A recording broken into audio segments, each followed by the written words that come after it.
Imagine you're in a quiet house, and suddenly, you hear a woman screaming, "Help me! I'm dying."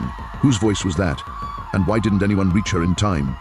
That night, in the village of Tersa, Abu Nomros, Giza, Egypt, the tragic end was written for a girl whose only dream was to become a journalist. Her name was Sarah Hamdy. This story isn't just a murder case, it's a story about dreams, silence, and fear. And one question, can silence actually cost you your life? Before we continue, hit like and subscribe. This story is one we all need to think about. Sarah, a beautiful girl from a middle-class family. In 2013, she joined the Faculty of Mass Communication, her first step toward her dream of becoming a journalist.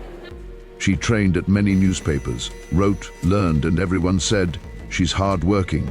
It felt like she was walking down a clear path.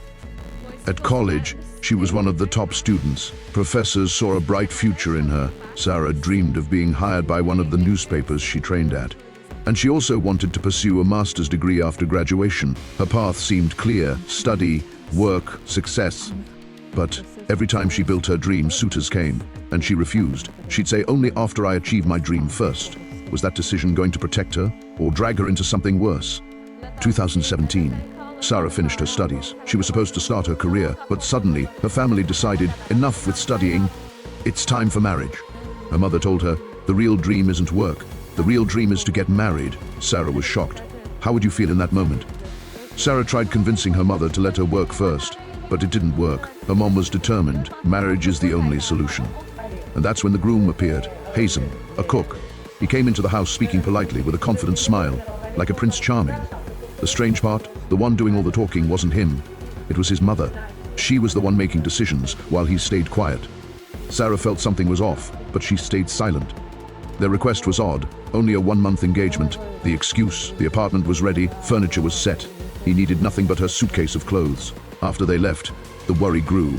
Sarah decided to ask, who exactly is this guy? And the truth she found out was shocking. Her siblings heard Hazem was engaged before. Actually, he got married and divorced. Why did he hide that? Why didn't he say it from the start? Sarah decided to shut the door. If it starts with secrets, it'll end with secrets. But could she stick to that decision? Hazem called her again. In a soft voice, he said, "I loved you from the first sight. I divorced her because she cheated. I didn't want to ruin her reputation in front of people." His words touched her heart. Here came the hardest test. Logic said, walk away. But emotion said, maybe he really deserves a chance. And Sarah chose to continue. The engagement began. Hazem treated her well, spoiled her, agreed to everything she wanted, except for one thing, work. He strictly refused. He wanted her to be just a housewife. The wedding day came, but just minutes before, a huge fight broke out between Sarah's mom and Hazem's mom over the dowry list. Everyone was tense, except Hazem. Suddenly, he went against his mother and agreed to sign. Everyone said, this guy truly loves the girl, and Sarah believed it. The marriage happened. But only 3 days later, tragedy struck. Sarah received a call from an unknown girl. "I need to warn you. I used to be married to Hazem." The words hit like lightning. The girl explained, Hazem was always suspicious of me. His jealousy was sick, and his mom controlled every detail of our lives. Sarah started replaying every word, every action in her head. She remembered how he wouldn't even let her stand on the balcony. She couldn't leave the house unless he was right beside her. Was this jealousy, or was it prison disguised as love? Sarah confronted him. The surprise, he admitted, "Yes, I was married before. I just didn't want to tell you." That confession opened an even bigger door of questions. Sarah didn't know what to do. Stay silent or confront? She chose silence. But inside, fear started growing wild. Days passed and the pressure grew. If you were in her place, would you stay silent or leave? One day, Hazem came home and saw laundry hanging on the balcony. Sarah was asleep. He woke her up by beating her, accused her of standing there to flirt with strangers. Sarah ran from the beating, went to her mom's house bleeding. The doctor said something that should have been joyful. "Congratulations, you're pregnant." But was this pregnancy the start of a new life, or the beginning of the end? Sarah's family told her, "Go back home. Pregnancy will change everything. It'll soften him, make him kinder." Sarah returned, but her heart wasn't at ease. At home, she found Hazem sitting distant, cold, silent. There was no joy in him becoming a father. Sarah asked, "What's wrong? Aren't you happy?" He stabbed her with words. "I'm scared it'll be a girl. Girls bring shame, even though he had sisters." The contradiction was shocking. Sarah asked, "And if it's a girl, what will you do?" He replied coldly, "I'll throw her away and throw you with her." At that moment, marriage became an open-air prison. The fight exploded. In the end, Hazem kicked her out of the apartment. Sarah returned to her parents' house for the second time, drowning in pain and confusion. Hazem came back to reconcile, but this time, Sarah's mother set a condition: rent an apartment near us, away from your mother. And indeed, he found an empty apartment in the same building, and they moved in. Everyone thought that distance from his mother would calm things down. Months later, Sarah gave birth to a beautiful baby girl. But the father, it was like she didn't exist. No hugs, no words of affection. A month and a half passed. The baby grew only in her mother's arms. Hazem deliberately ignored her. Sarah started to feel there was something deeper than just stubbornness.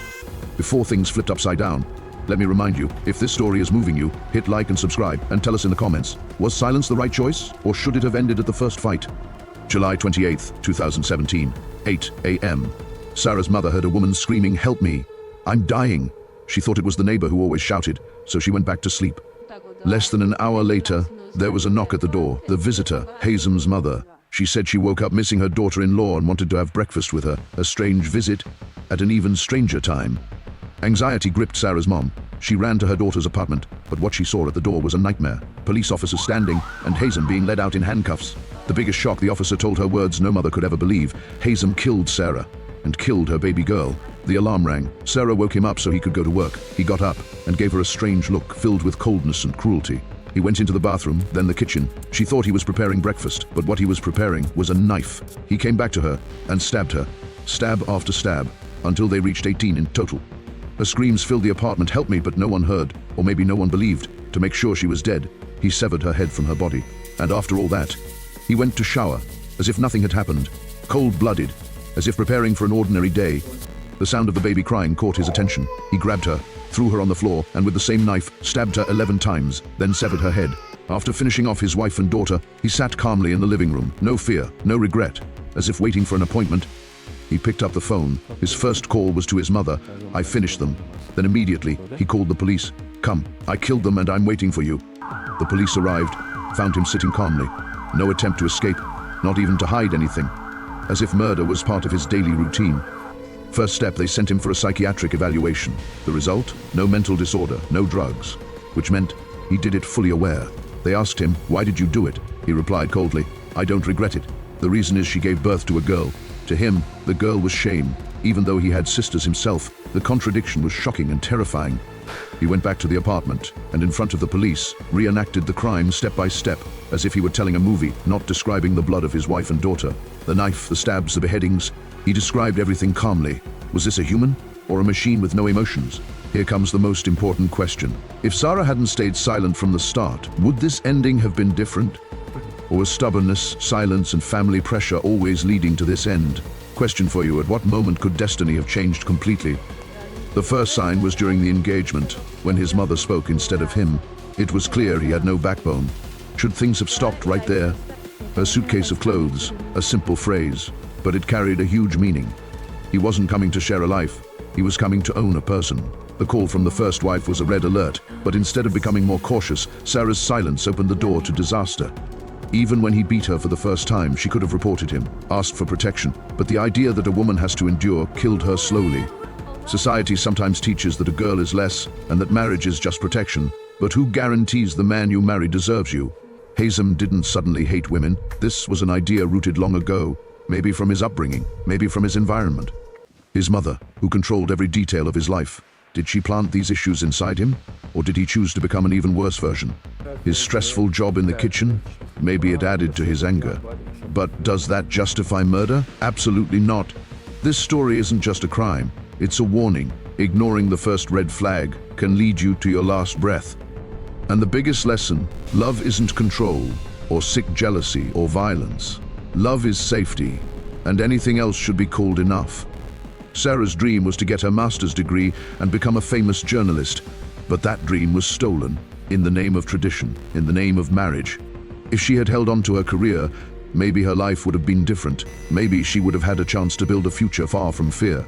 What happened wasn't just the fault of a killer, it was a chain of wrong decisions and long silence. From the first uncomfortable word to the first fight, every time, there was a chance to stop the disaster.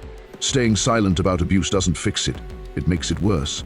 And Sarah paid the price along with her little girl. Hazem said it bluntly, "I don't regret it." One sentence that summed up the cruelty of his heart. 18 stabs for the mother, 11 for the daughter, and both beheaded. How could a sane mind reach that point? The court gave its verdict, but no matter the sentence, Sarah and her daughter's lives will never return.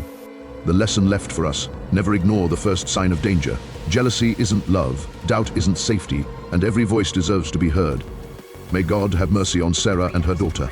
And if you believe this story needs to reach every home, hit like, subscribe, and most importantly, write in the comments. If you were in her place, what would you have done at the first warning sign?